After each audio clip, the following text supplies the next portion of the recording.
Bom, tem uma característica super importante da pressão máxima de vapor que você precisa saber, que é o seguinte, eu vou te fazer uma pergunta básica aqui, né? Que todo mundo acha que sabe, na verdade, não sabe. Se eu te perguntar, quando é que um líquido entra em ebulição? Por exemplo, se eu te perguntar, quando é que a água entra em ebulição? Você rapidamente vai me responder, professora, 100 graus Celsius. E aí, sabe o que acontece? Que você acha que é a temperatura de ebulição dele, não é? Só que não, tá errado. O que acontece? Um líquido, ele vai entrar em ebulição, ou seja, ele vai ferver, né? Ele vai passar do estado dele de líquido para vapor, quando ele atinge uma temperatura na qual a sua pressão máxima de vapor, se iguala à sua pressão o quê? Atmosférica, que é a pressão exercida sobre ele, que você tem que tomar cuidado. Existe duas pressões. Existe a pressão de vapor, que é a pressão que o vapor faz no líquido.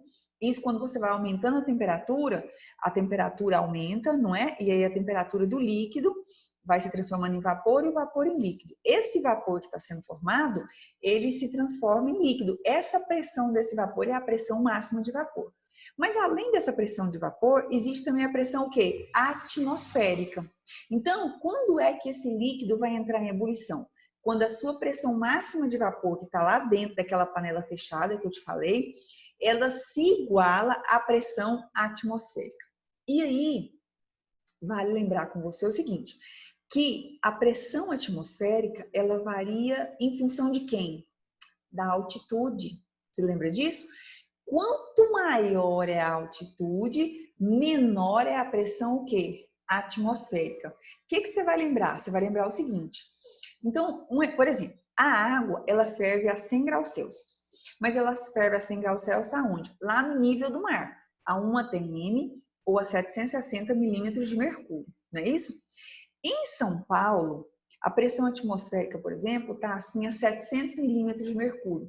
A temperatura vai ferver a quanto? 98, 97, 96 graus Celsius. Então, o que eu quero dizer? Se você for fazer um chazinho lá na Cordilheira dos Andes, lá no Monte Everest, lá no pico do Monte Everest, né? Resultado, a sua água lá não vai ferver a 100 graus Celsius, porque lá a sua pressão máxima de vapor é menor. Entendeu? E aí, resultado, quando a pressão diminui, resultado, a sua temperatura também vai acabar caindo. Diferente se você for fazer um chá lá em Atlântida, ou então lá na casa do Bob Esponja, não é? A sua água, ela não vai entrar em ebulição a 100 graus Celsius, porque lá no fundo do oceano, a pressão é maior. E se a pressão é maior, o que acontece? A sua pressão máxima de vapor também vai ser. Ok? Então, muito importante aí, dica de ouro para você. Uma outra coisa, por que a panela de pressão explode? Não é? Você já percebeu? Por que a panela de pressão explode? O que acontece? O líquido vira vapor, o vapor vira líquido, o líquido vira vapor, vira líquido. E resultado, quando aquilo ali entra em equilíbrio, o excesso sai da panela. E aí você está cozinhando alguma coisa, por exemplo, feijão. Feijão de vez em quando tem aquela casquinha. E naquela borbulha ali, de repente, uma casquinha e tampa o furinho por onde sai o vapor. E aí, resultado, chega a uma determinada temperatura que a quantidade de vapor que está sendo feita é maior do que está voltando para o líquido. E entupiu o buraquinho. E resultado, mais vapor, vapor, muito vapor. Resultado, aquele vapor, e aí explode a sua panela de pressão. Por isso você tem que ter cuidado. Por isso tem que estar sempre o quê? Desentupindo o buraquinho. Ok? Bom, eu vou dar uma olhada aqui no seu módulo para ver se ele colocou uns exemplos aí. Então é o seguinte, depois da gente ter visto a nossa temperatura, a nossa pressão máxima de vapor, a primeira propriedade que a gente observa é quem? É a tonoscopia. O que é tonoscopia? Olha só. Quem aí faz café, vai fazer cafezinho em casa. Colocou a água lá para ferver. Como se faz café? Você coloca a água para ferver e coloca no fogo, né? Aí a água tá lá, blu, blu, blu, borbulhando. Aí você vem com 2 colheres de açúcar ou 1 colher de açúcar e joga. Quando joga, para de ferver na hora, não é? A água está fervendo, a água está em ebulição. Quando você jogou qualquer substância lá dentro, que ela diminui aquela temperatura, você tem um abaixamento da pressão máxima de vapor. Esse abaixamento dessa pressão máxima de vapor, a gente chama de tonoscopia, que é a sua propriedade dentro das propriedades coligativas, que estuda o abaixamento da pressão máxima de vapor. E por que esse abaixamento ocorre? Porque você jogou um soluto não volátil lá no seu líquido que estava entrando em ebulição. Tá certo? E quando esse líquido está nesse processo, resultado, você tem um abaixamento dessa temperatura. Esse abaixamento é a tonoscopia e isso é o quê? Isso é calculado. Então, eu vou pegar aqui lá no seu módulo, ó. Não é isso daqui, é isso daqui. Olha aqui. Tonoscopia, sublinha lá então.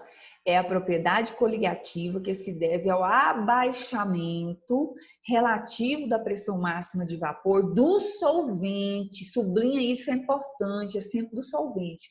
Quando a ele é acrescentado um soluto não volátil. Sublinha isso também, é muito importante. Soluto não volátil, cabeça. De tal modo que seja uma formada a solução diluída.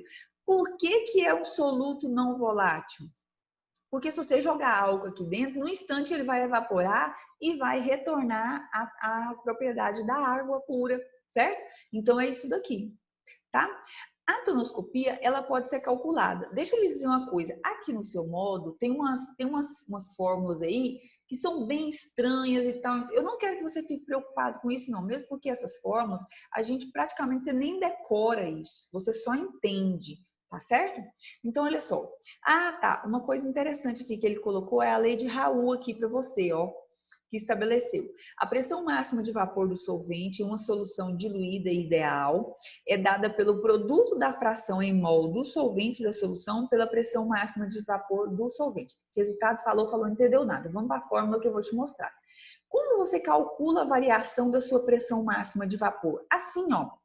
Então, a variação da sua pressão máxima de vapor, eu nem gosto de colocar esse tanto de letra, eu só coloco PV, tá? PV, que é pressão de vapor, é igual à pressão inicial do solvente, que ele te informa isso, e a fração molar do soluto, X1 é soluto. Você tome cuidado com isso, tá?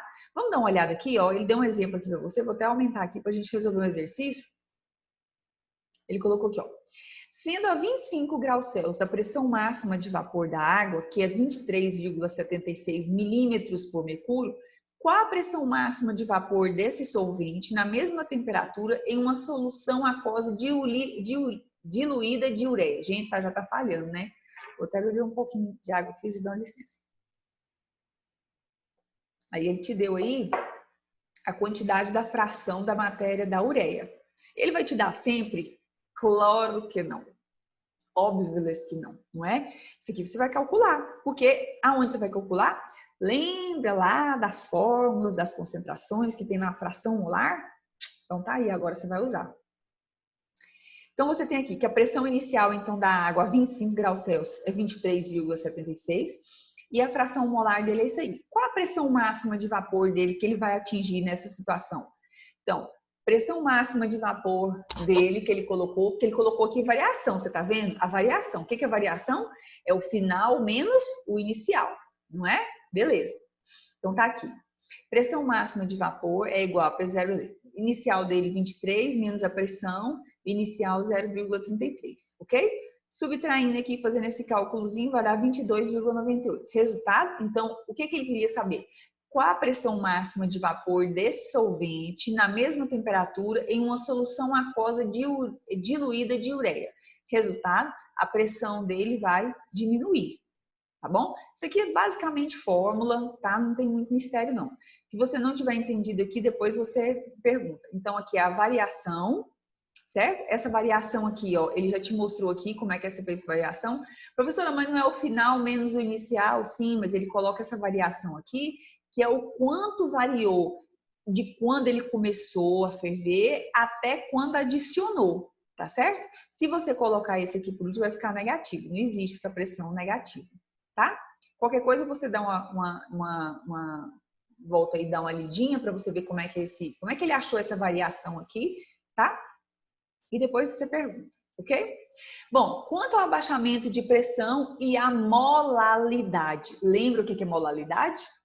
Volta lá para você revisar, mas eu vou falar aqui. Molalidade é o número de mols do soluto dividido pela massa do solvente em quilograma.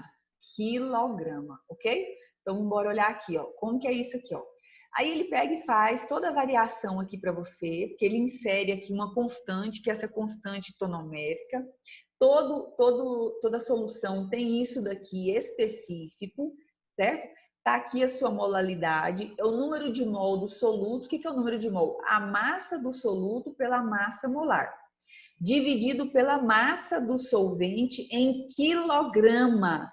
Onde ele arrumou esse 1000 aqui? Fazendo a conversão aqui do quilograma, tá certo? E aí ele chega nessa formulação aqui final. Esse P0 menos a variação aqui é o que ele chama de constante tonomérica, tá? Professor, eu preciso decorar isso aqui? Não, não preciso decorar não. Eu só quero que você entenda o que significa a fórmula. Veja o que significa a fórmula, tá?